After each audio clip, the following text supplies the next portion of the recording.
What's up, everybody? Welcome back to RacingDudes.com. A little bit lighter on the stakes action this weekend. Guarantee it's going to pick up next weekend. Thanksgiving weekend, always loaded with stakes action. We'll have a lot of fun to talk about next week. But before we get to next week, let's stick with this week and let's stick with Aqueduct. Let's go over to Aqueduct on Saturday, November 19th. It's the Gio Ponti Stakes. Boy, what a horse Gio Ponti was on the turf. Mile and 16th, $135,000 purse for this one, and it is for the 3-year-olds. So this 3-year-old turf group has been interesting all year long, right? And the Europeans have kind of dominated this at times in the bigger events. Of course, not a lot of Europeans, as in no Europeans this time around, because we are, $135,000 ungraded stakes race. They're not shipping over for that one. But with that being said, we do have a solid field in here. I think it's going to be a really competitive race.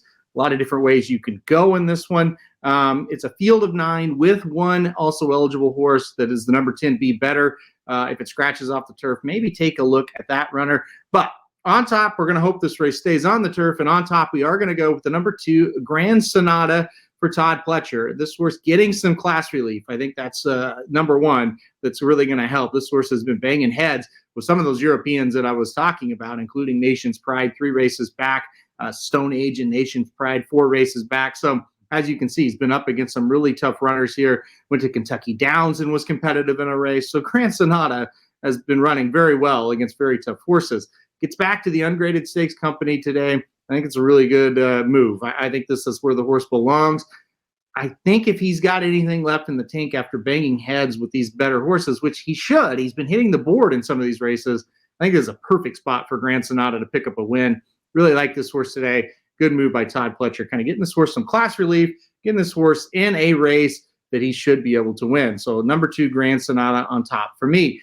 As we move along, number 6, Dakota Gold is who I'll put in second.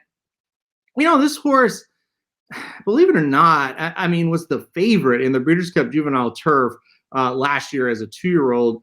You know, this year's 1, 2 of 3 races has been heavy favorites, though. Really, really standout type of a horse in each of those races. Like I said, 1, 2 out of 3. The one that he lost, I don't know how he lost it. That horse just kind of freaked, ran a great race, and was able to catch him.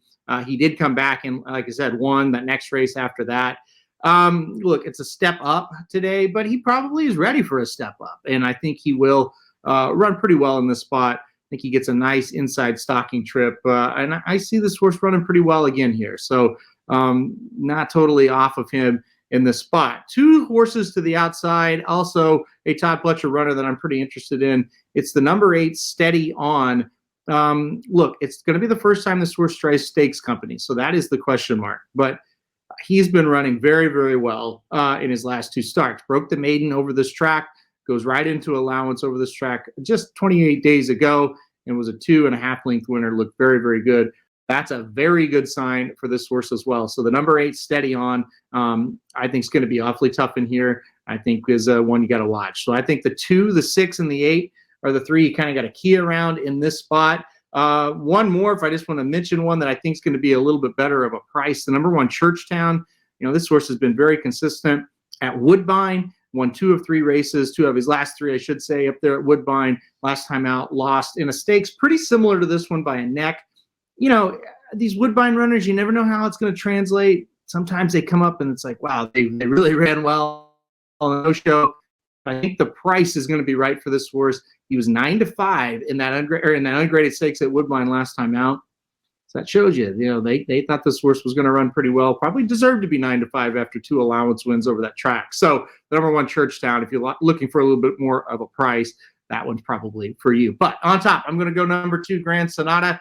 The number 6, Dakota Gold, and the number 8, Steady On, going to be big factors in this one as well. And for a little bit of a price, look at the number 1, Churchtown. I think that horse will be pretty solid. All right, guys, that's it. That's it for this one. That's it for the Gio Ponti Stakes here at Aqueduct. Should be a good race. Hit like if you like the video. Hit subscribe if you really like it. You want to get alerted anytime we do videos like this. You'll get alerted every time they come out, and Magic gets them out on time, I promise. All right, guys, thanks for watching, and good luck if you're playing Aqueduct on Saturday. Hey, Magic here, thanks for watching. Remember, RacingDudes.com is your home for the best horse racing tips and picks. We're already ramping up for the 2023 Kentucky Derby, so make sure you subscribe to the Racing Dudes YouTube channel, click the notification bell so you never miss any of our Derby Trail coverage. Visit RacingDudes.com for free picks for every race, every track across the country, and let's go make some money.